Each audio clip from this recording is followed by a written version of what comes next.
In this episode of Moi TV, what do you need to prepare before running Facebook advertising? I chat with Sam Pilling, Facebook ad strategist, about how to get the best from Facebook advertising by going into it fully prepared. Here is exactly how to set yourself up for success instead of taking random post-boost gambles.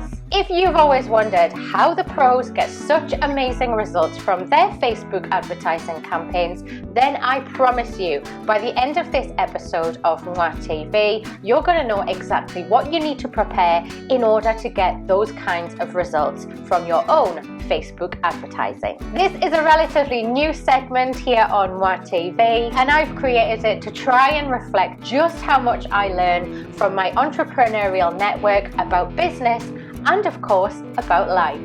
This is the sparkler in the cocktail of my job. I mean, I never expected just how much I was going to learn as a professional photographer by talking to people on shoots, at conferences, networking online and in person. Learning at your own pace as a result from honest human-to-human connection has been so powerful for the way that I've developed my career. So this is my invite to please do join in the conversation with me and Sam today. You can do that below in the comments.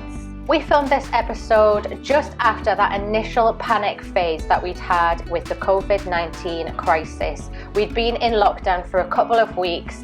We'd kind of gone past that initial panic that we all felt around the world, and we were starting to understand how this was really going to impact each of our businesses as well as our clients' businesses. That very popular phrase, the new normal, was just starting to get bandied around. You're going to see just how little I actually know and understand about Facebook advertising in this conversation with Sam today, despite my years in business and my background in marketing. So be honest with me. I'm really interested to know. You can tell me in a secret little DM just where you consider your level of understanding about the very complex world of Facebook advertising. If you want to be open and honest about it, you can do it in the comments, or by all means, let me know in that private DM. Over to the interview. So welcome to the show, Sam Pilling. Hello. Thank you for having me. Oh, it's a pleasure to have you, Sam. And I'm really excited to get into what we've got planned to talk about today. But to get things started, do you want to give everyone a little bit of a quick introduction about who you are and what you do? So hi, I'm Sam. I've been in media and marketing and advertising for 25, 26 years, something ridiculous like that. Started in digital media back when it was new media, this newfangled thing that would never take off. And now for the past 5.5 years, I've been running my own boutique social media agency, and we specialise in paid Facebook advertising. Fantastic. Thank you. So let's just jump straight into this. I don't know about you, but I hate it when you see these shows and they leave all the juicy bits till the end. I like to just go straight for the juice. So I'm going to ask you the first question, which is, what are the right things that you need to prepare, like getting your house in order before you delve into Facebook advertising? Sure, the first thing you need to do, and it does bear repeating because I still see the same mistakes happening again and again, you have to know who your audience is, who your target market is. Because I have conversations day in, day out with people. I say, well, who are you trying to target? And they say, oh, I'm working with women. Yeah, okay. You're going to need to be a bit more specific. Yeah, but that's going to be very difficult, first of all, to write your ad copy and resonate with all women because, you know, my 20-year-old next door neighbour is going to want something very different than my 75-year-old mum. So exactly who. And the way I like to say it is, imagine you're in the Wild West, you've got a wanted poster, and you're trying to explain exactly what this bandit looks like or does or what they're interested in. If you just put, I am $10,000 award for a woman, no one's going to find that woman. Or you're gonna be riddled with bounty hunters with all these different types of women. Exactly. Really good point, actually. It's almost like we prepared that, but we didn't. We didn't at all. But exactly, you need to tell Facebook. First of all, you need to tell Facebook who you're trying to target so it can go out and find them when you're setting your ads up. And also, as I said, when you're writing your ad copy, you need to be writing for that person. Vague ad copy that tries to speak to too many people people will resonate with no one. So that's the first thing. Don't skip knowing who your audience is. You can have 2 or 3 avatars. I'm not saying just home in on one, but for each ad, you've got to be really clear on who you're trying to target. Secondly, you need to have an attractive offer. Facebook is not a silver bullet or a magic wand. If you put up a load of rubbish and run ads to it, you are not going to get a response. Facebook is not the miracle worker in here, so you need a great offer. So you know who your audience is. If you know your audience really, really well, you will know what they want right here and right now. And actually, you know, the world has gone crazy at the moment. We're in lockdown. There are people that still are buying things, still buying courses, still buying digital products, still buying physical products. If you can fulfill that, people are still spending money, but they will have a very specific need at the moment. And why are you uniquely positioned to service that need? So you need to have your great, when I say offer, it doesn't have to be a discount, but it has to be something they want right here, right now. Don't assume that you know what they want. Go and ask them, go and listen to them. I'll give you an example. So literally this week, I set up a brand new Facebook group where I'm teaching people free of charge how to set up their own Facebook ads. I don't have a course. I don't have a program. I don't have an upsell. I didn't have anything prepared for it. And I just put it out to my community and said, hey, would this be of use to you? Because if there was tumbleweed, if I kind of said that and there was just the sound of crickets, then I'm not going to waste my time creating any content for this community. I got great feedback. So now, yeah, I'm rushing around like a mad thing creating content for them, but at least I know I haven't wasted my time. So go and check out your audience, make sure this is exactly what they want. And then finally, before you even touch the Facebook ads, be really clear about the customer journey that person is going to take from not knowing you through to purchasing with you and becoming your customer. Now, it's going to depend on your business. All businesses are different. Some businesses, will have a very quick decision. So someone can make a decision very, very quickly. Therefore, it's a very short journey. They need that thing right here, right now. You are offering something unique to them and it's a price they're happy to pay. So they'll jump straight in. Alternatively, if you're something like a high ticket coach, just going out there and putting out your £10,000 high coaching that you've done amazing things for, I'm sure you would transform their world and bring them great results. But the reality is they're very, very unlikely, hugely unlikely, almost impossible, is that they're going to actually buy from one Facebook ad. So have a think about the journey. Maybe the journey is your Facebook ads is you're going to start building warm audiences. So your first Facebook ad, your objective is going to be video views or something like that. Maybe your second part of your journey is they want to try before they buy. So it might be some kind of challenge or intensive or workshop or something like that. So you might do, your second campaign might be a retargeting campaign to your video view audience, inviting them into that. Your next campaign, you might be retargeting the people that did the challenge and you might offer them a mid-level coaching package, etc., etc. So you need to map out. I'm not suggesting that's necessarily right for your business, but have an idea of what you're trying to achieve at each level of that journey, because then that's going to determine the objectives that you set up for your Facebook campaigns. That's really, you've made it so clear. Like, this is something, I don't know if it's because I've got a creative brain or if it's just frightening, I think, because you're spending money and a lot of people refer to Facebook advertising as like just throwing a dice. But that makes sense. If you can map it out in that way, then there's nothing wrong in somebody coming to you and saying, this is the journey I think I want to create. Is it right? Then you can kind of streamline it out, polish it up before you spend a penny. Yeah, that's great. So let's talk about boosting. So I'm some people say it's really good. Some people say you should just do advertising natively through your business profile. What do you think?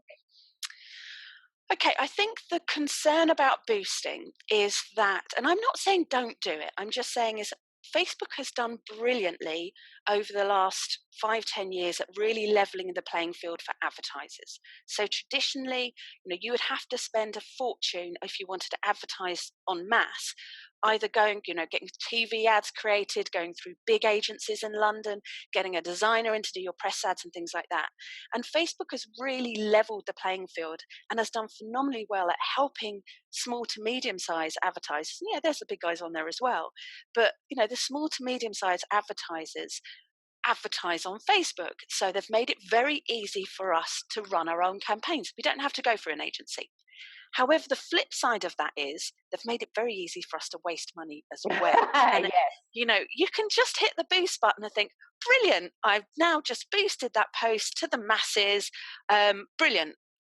Loads and loads of business is going to come through to me. Now, as we kind of touched on already when we were talking about customer journey, often it doesn't work that way. And the biggest mistake I see is where people will just boost a post because the post has done well, a couple of people have commented on it, and so they think, oh, well, I'm going to boost it. And then they don't think about the follow-up. Or something else that someone I was talking to recently, she was told that she needs to promote her Facebook group.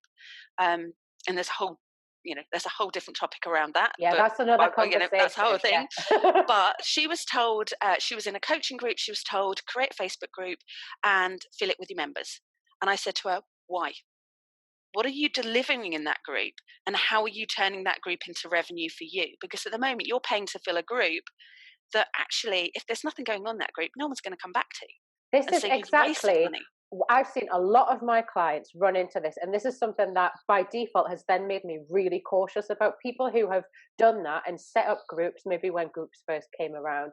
And it's a lot of hard work. Like, you're basically hosting a party of multiple people and trying to keep everyone entertained all the time.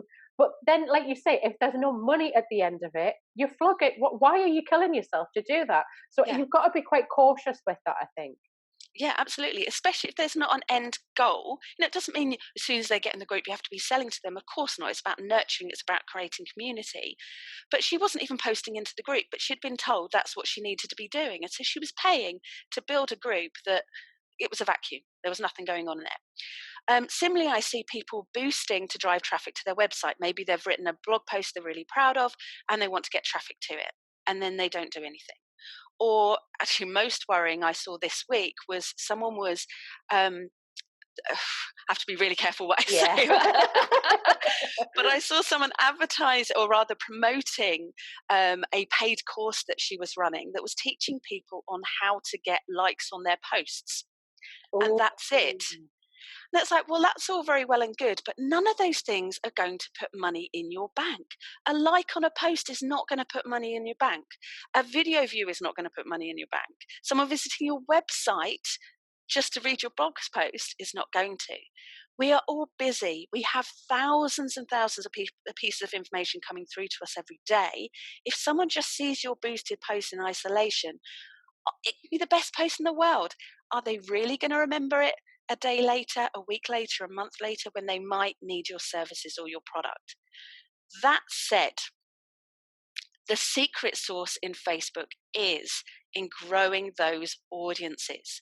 So it's using all of those things to grow warm audiences that you can retarget, that you can nurture, that you can create a sense of almost omnipresence, that wherever I look, I see Laura, and she's got brilliant content. And actually, I keep seeing her here, and she's great value there, and she gives tips away here, and I joined her group, so that when we come out of this dreadful thing that we're going through at the moment, and they're like, right, I'm going to up my game. I'm going to be far more present. I need to revamp my brand.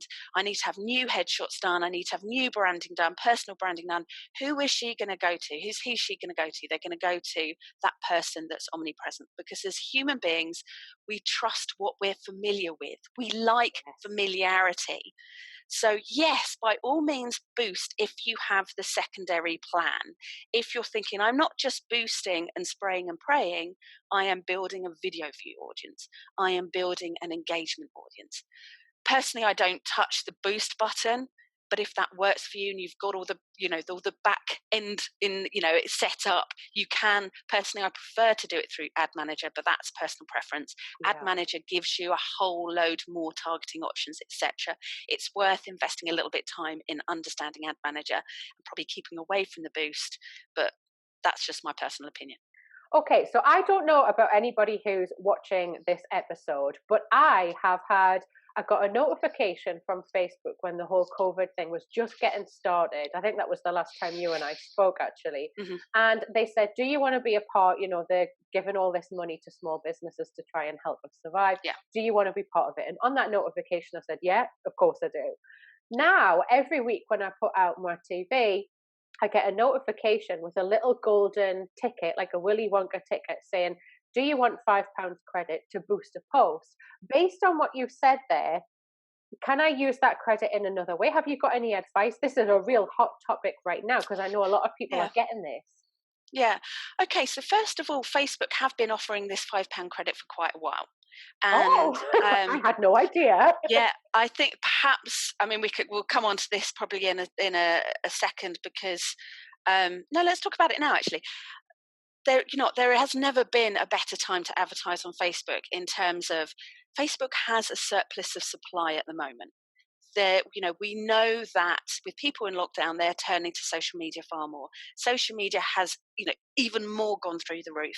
I think across the board, usage up certainly in Western countries, 50%. And you're looking really? at across their platforms, so including their messenger platforms. In Italy, we've seen their increased usage up by 70%. Wow. So the hard hit countries, people are turning to social media more and more. Now, Facebook advertising, paid advertising, there isn't a flat fee when you take out a Facebook ad. It's not like taking out an ad in a newspaper, costs you £150, £200 or whatever. Facebook is on a bidding system. And there's lots of factors that go into how much your ad costs compared to someone else. But one of the main ones is this simple supply and demand equation. Now, over the last 3 to 5 years, the demand for Facebook advertising has actually outstripped the supply. The supply hasn't grown in line with the amount of demand. So Facebook advertising has got more expensive over the last 5 years, significantly more in the last year or two. With how the world is at the moment, and I'm not being a vulture and I'm not picking over bones, this is the reality.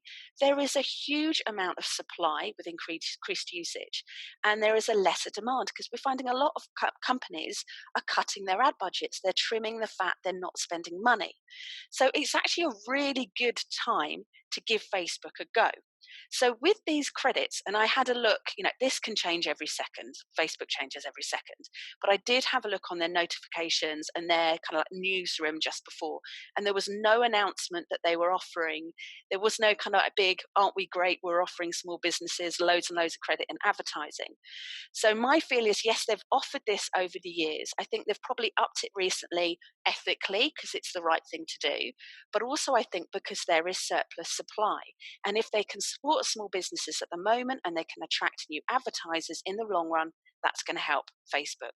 Hey there, it's Laura interrupting the conversation that I'm having right now with Sam. I just want to ask you, did you know that I give sneak preview access to every single episode of Moi TV to a select bunch of people all around the world? That's right, as well as getting quick snap early access to every episode of Moi TV, I share a lot more exclusive previews with this particular bunch of beautifuls. They give me input on the behind the scenes of my photography business, and I make sure to continually delight them with extra exclusive offers throughout the year. If you want to join my international gang of beautifuls, then please do accept this invitation to sign up for a free subscription to Annals and Apertures. To find out more, you just need to head here on my website.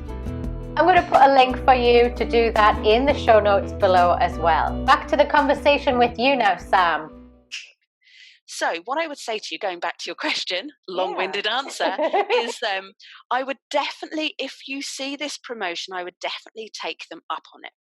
Now, I also had a look on their announcements, and they said on there that you can't apply for it. and you can't ask for it. So it's something you kind of almost need to in the algorithm. You've obviously been identified as a hot prospect for Facebook. That's Ooh. check you out, because I haven't been offered it. And what they're doing is they're trying to coax you to use the advertising platform. If they offer you it, use it. Take them up on it. Now, how would I use it? Now, bear in mind, let's be honest, it's only £5. Now, Facebook has, I said, leveled the playing field, and they've made it very accessible for advertisers. And you can advertise for as little as like £1 a day, a couple of pounds a day. But the reality is, £5 is not going to get you a huge amount. So if you went, that's it, I'm going to put out a conversion ad and I'm going to try and sell loads of stuff with this £5, you're not going to see any results. Yeah. So how I would use it, and looking back to what we were just talking about, I would I would use it to build what's called custom audiences on Facebook. So I would pick out something like, probably I would actually use it for video views. So I would run a video view campaign. And I would, at the same time, when you're in Ads Manager, there's a tab called Audiences. You go into Audiences, you set up a custom audience. It will ask you what metric are you looking to track? You say video views, and you'll set up a custom audience. So what that does is, with your £5, you can go and get some video views. Now, at the moment, I'm seeing video views at around about a penny per view. So for your £5, you can get 500 video views. I would suggest probably bumping up. You really, your minimum you want of any custom audience is 1,000, really. So I would even chuck in an extra £5, an extra £10 myself. I would run a video view campaign. I would make sure I've set up the custom audience in Audiences. I hope this isn't too complex. So that anyone that watches that video, I can then retarget, ideally sooner rather than later. So you can see that it is leading into me spending more money. But at the very least, I'm just going to get 500 video views and I'll pop them in that audience. That's exactly how I would use it. But if I saw it, I would take it. But just bear in mind, what you can achieve with £5 is not going to be much. But hey, give you free £5, I'll take that any day. Yeah, exactly. That's what I thought about it. And it's something that I've never really explored. Like I said at the top of the show, it's something that's kind of freaked me out a bit. I've heard some real horror stories, but this is all starting to make a lot more sense to me. So if I was making use of these boost posts, but using them to the same people, it would achieve exactly what you said there, where you're just keeping people warm and keeping them entertained in a time when, I can't do my job as a photographer because it's got to be in person. But yeah, exactly like what you said, when we come out of this, surely they're going to call me over somebody else. Exactly. That's, as I said, it's omnipresence. It's especially at the moment, because you're finding one of two things. You're finding that people are upping their presence. So you've got people that are really positive with this, and they're really upping their personal brand and the visibility and the content. Flip side of that, you are seeing some people just putting loads of crap content out as well. But generally speaking, you're seeing some people really stepping up at the moment. Or I'm noticing that some people have just crawled under their duvets. Yes, I was just in a call about it. I've known 2 businesses so far. One of them, she's just kind of thought, oh, well, I'm not even going to try. And then the other business, sadly, has just folded. As soon as the news came out, oh, well, that's it, we're folded. They haven't even tried. Well, I probably would suggest with the latter that maybe the writing was on the wall anyway, because I don't think, as struggling as we all are, and I've lost all my clients literally within a space of a week. They've all gone on pause. So I've got £0 coming into my business at the moment, but I certainly don't have any plans to pull the plug right now, because I'm positive of what will happen. So maybe there was a little bit of a writing on the wall with that one before. That's wise, actually. That's good insight. Say you're a smart cookie compared to me. Who knows? So I'm interested to know then, we've already talked about something I thought it was a very current topic, but is there something that's more of a hot topic right now within Facebook advertising, maybe to do with COVID, maybe not to do with COVID, and how do you feel about it? At the moment, I'm seeing actually very little people talking about pure play Facebook advertising and any changes in it. There were a couple of announcements just before we went into the virus outbreak, and it seems to have gone quite quiet on those fronts, and discussions about privacy and things like that. Facebook are rolling out some new testing within their split testing. Again, I'm not really seeing any chatter around that. I think the world issue with coronavirus is completely swamping everything else. Within my industry, what people are starting to talk about is the impact it's having on the ad prices. So the conversations I've been having with my counterparts is that generally speaking, we're seeing cost per thousands. So that is, it's CPM, it's the cost of reaching 1,000 people. It's one of the metrics that we buy media, whether you're in TV, radio, etc. So your CPMs are kind of like an industry word. So the cost per thousands, the cost of reaching 1,000 people has dropped on Facebook by around 20 to 30% at the moment. Wow. So it's much, much cheaper just to get eyeballs. However, as I said earlier, eyeballs alone are not going to put money in your bank. So now what we're watching, because it is really still early days, I don't know when this is going to go out, but we're really, I think in the UK, maybe a week to 2 weeks into really feeling the impact of it. We're still looking at what the impact is on conversions, because ultimately, the only metric that matters with Facebook advertising is the return you get back on your investment. I don't care how many likes I get on a post if I'm making money, from that post. Yeah. And I think it is too early to say. I've got quite a big e-com client, and we saw 2 weeks ago the conversions fell through the floor. People were just not buying. They were not spending money. And I spoke to the guy that does their Google ads as well, and he said exactly the same.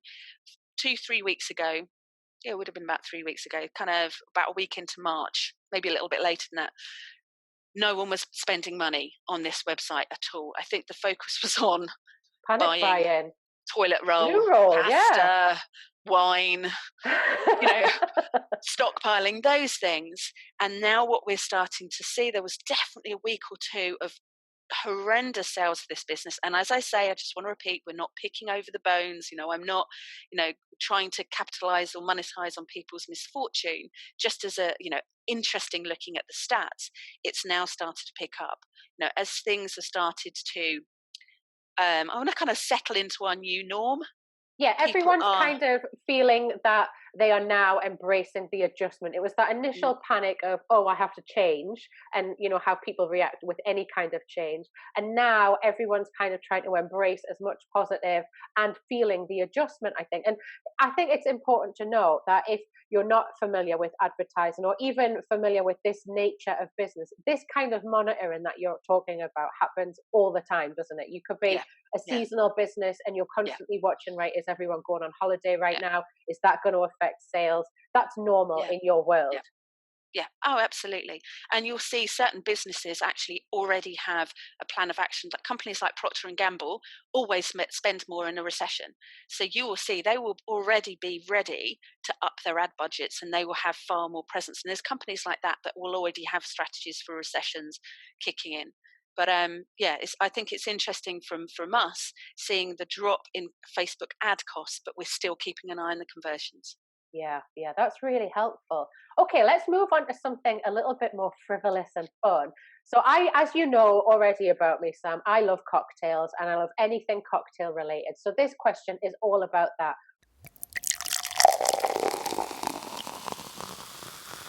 What 3 ingredients, because you need 3 ingredients or more, I don't know if you knew that, to make a proper cocktail.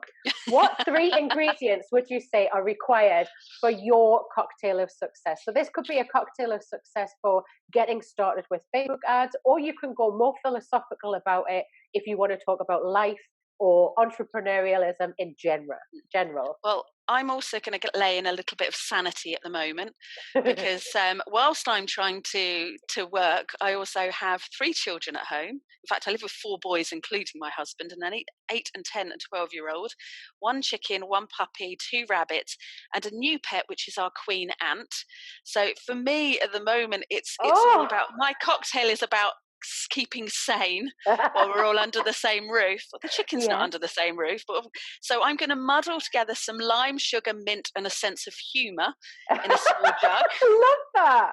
And I might use my old-fashioned rolling pin to do that was passed down to me from my nan. I'm going to add a handful of I was going to say handful of lice. No, not lice. No, not lice. A handful of ice. Let me pronounce that properly. And lashings of generosity. Oh. I think we need to be generous with our expertise at the moment. I'm a big believer in a rising tide lifts all ships. So absolutely give loads of value, and I think that's how we're going to get through if we help each other. And I'm going to pour over a very generous glug of rum. Oh, I'm not missing that out. And I'm going to top it up with soda water and a sense of perspective, because yes, we're in the middle of a shitstorm, but we are going to come out of this one day. It's not going to last forever. And then I'm going to chink my glass with you and enjoy that mojito. Oh, lovely. I was just about to say, this sounds awfully like a mojito, so I'm imagining this is a nice long tall glass. Absolutely. Yeah. Yes. With that very generous glug. Yes. Big bit of rum in there. And That's actually beautiful. not that much ice. Yeah, and just a little bit of sparkling water there. Just a teat. Just a flirtation. Okay, so let's imagine then that we're not on lockdown, and let's take our imaginations off to you being somewhere where there's an elevator. And I always find it really funny, when we're in small business, people always go on and on and on about your elevator pitch and how you should know this pitch off by heart, so that if one day you're stuck in an elevator, you can do the pitch and make a great deal. So for you right now, who is the best person for you to be stuck in an elevator with? We could maybe say that it's a virtual elevator and you're waiting to go into a Zoom conference, perhaps. Who would you be in that pitch with? And would you even bother doing your pitch, or would you say something else to them? Well, if I was being professional, I would say someone like Marissa Peer, who she trains people in rapid transformation therapy, and I've worked with a lot of people that she has trained. So I would love to have a chat with her, because she's at the top of that pyramid. So that's if I was being professional and a bit boring. The reality is I'd actually like to be in a lift with a guy called Alexander Drayman, and I hope I've actually pronounced his name right. Ooh, tell me about him. A little bit of eye candy, let's be honest. I think right now, happily married, but I'm sure I'm allowed to have a look. Have you seen a series called The Last Kingdom? I've seen it. I'm a fan of Vikings, and and I love Ragnar Lothbrok. So if he's anything like Ragnar, then sign me up. he's kind of like the BBC version of Vikings. Okay. So there is some killing in there, and there is a little bit of naughtiness, but not as much. But it's all very, very nice. But Alexander Drayman dressed up as a Viking, if he could be in my lift, thank you very much. That will keep me a happy woman until we can get out. Yes, love it. Maybe you could have your cocktail in there as well and say, Alex, do you want to sip of this? Yeah. Break the ice. Very nice. Very literally, yeah. And if let's just go back to the professional lift. This Marissa lady, would you do a pitch on her, or would you just kind of open the conversation in a natural human to human way? I think it's much more about the natural human to human way. Now, it's a bit tricky because rumour has it that her husband does the Facebook ads for the business. So I would need to be quite sensitive about how I approach this. But I would love to at least open up a conversation about how we can work together, because I feel like there are lots of people who are being trained, not just in that therapy, but lots of people who are being trained to become therapists or experts in their field. And they do these amazing courses. They're qualified, they can bring transformation to people's lives, but then they're pushed into the cold world of business and then struggle to actually market their businesses and attract new customers. So I would actually love to have a chat with her about some kind of collaboration where I kind of a little bit like a relay race where she could pass the baton to me. Yes, and I think it's always good, isn't it, when you can speak to somebody and you say, look, we both know this person. I find that that's helped me a lot over the years, where I can say, oh, it's okay, I feel like I already know you because we've both worked with X, Y, or Z, and then we can both come together on that common ground. So you can already do that there with the clients. in theory, I just need to get Marissa into a lift, don't I? Yeah. Well, why don't we can tweet her the show and let's see what happens. And Alex as well. Don't forget. Yeah. And Oh, Alex. I think I'm about, let's be honest, I'm probably about 20 or 30 years too old for him, but never mind. You never know. Different strokes for different folks, man. That's true. Yeah, he might have a penchant for. Anyway, sorry. Yeah, so Sam, moving on. I think that I know when we last spoke, you've already said today on the show that giving as much value in this current time is important. But I want to know a little bit more about this group. Can anybody join this group that you mentioned? Absolutely. Yeah, it's a completely free of charge Facebook group. The idea, as I say, behind it was my business, my clients have all put the campaigns on pause, vast majority of them. And so I kind of felt like either I could curl up in the corner of the room and lick my wounds and feel sorry for myself, or I can do something for the community and give value back, and kind of just do okay, if I was working with you as a client, this is the process we would go through, and this is how I would build your Facebook campaigns, and this is how I would write your ad copy, and this is the objectives we would pick, and I'm going to walk them through exactly all of the steps. So I'm actually giving away all of the good stuff and the stuff that's actually taken me probably 25 years to kind of work out. But that said, so first of all, I'm a big believer in this, rising tide lifts all ships. So if I can help even if I can just help one business keep their head above the water at the moment, then that is going to make me feel a lot better about myself. And secondly, with all these people in this house, I'm going to go stir crazy. I'm going to go nuts very, very quickly if I'm not kept busy. So it's for my own sanity as much as anything. So in the Facebook group, we're going to cover everything you need to a level that you need it, because Facebook's a very deep rabbit hole. So we'll take you to the what you need to run your own Facebook ads. I don't have a course, I don't have a program, so I'm not going to take you part way and then hold off on the good stuff because I'm trying to upsell you onto anything. I've got an upsell, no upsell guarantee in the group. I'm not taking you anywhere else. The objective is to really help businesses at the moment. And hey, do you know what? In a year's time, if someone turns around to you and says, do you know anyone good at Facebook ads? I'd like to think you'll remember me. That's exactly what I was about to say. This will all come back tenfold on you when things have changed. I think it's such a generous thing that you're doing. Well, we'll see, but it's going to keep me sane and it's going to keep me happy because it's doing what I love. So, there's a benefit there already. If we put a link in that, people are just going straight in, or is it one of those groups where you have to answer a couple of questions? Just straight No. I need to approve them in, but they don't have to jump through any hoops. I'll do that. We kicked off last night with the introduction, kind of like the welcome to the group, where I gave them a tour of the group and told them where everything's going to live. I'm going live 5 days a week at 4 o'clock UK time, Monday to Friday. So Monday to Thursday, I'm going to release a new piece of training, going to keep it under half an hour every night. And then on Friday, I'm going to do an AMA and ask me anything, so that if anyone's got any questions, we can go into that then. So anyone can join now and watch live with us as we go through each of the sessions. They can join, they can join a week, 2 weeks in, and then do catch up. They can sit and binge watch. They can dip in and out. So say, for instance, someone has already run Facebook ads, but there's an area of it they're not quite sure about. They can go in and dip in and out of that. It's really however's going to help them. That content will be there, and I will create content until I get to a point where I think, actually, I've got, I've given you what you need. And I don't know how long that will take. I haven't mapped it out. So we will, when we get there, we'll get there. But I will be available in that group for as long as people need me, and subject to the 1 puppy, 2 rabbits, 1 chicken, 4 boys carnage that is my life. I'm also offering free kind of troubleshooting. So if they have any problems, if they want to jump on a one-to-one Zoom with me, I'm going to be doing that free of charge as well. No obligation, no upsell. Okay, that's brilliant. So thank you very much for being on Moi TV. And stay safe and have a beautiful week. Thank you for having me. You too. If you've enjoyed finding out the answer to my question, what do you need to prepare before running Facebook advertising today with Sam, then I'm willing to bet you're going to enjoy this episode of Moi TV. Here I had a really good chat with Simon Raybould, aka the Presentation Genius, about professional speaking as an entrepreneur. You can go and see that here. Now, before you go anywhere, don't forget to subscribe.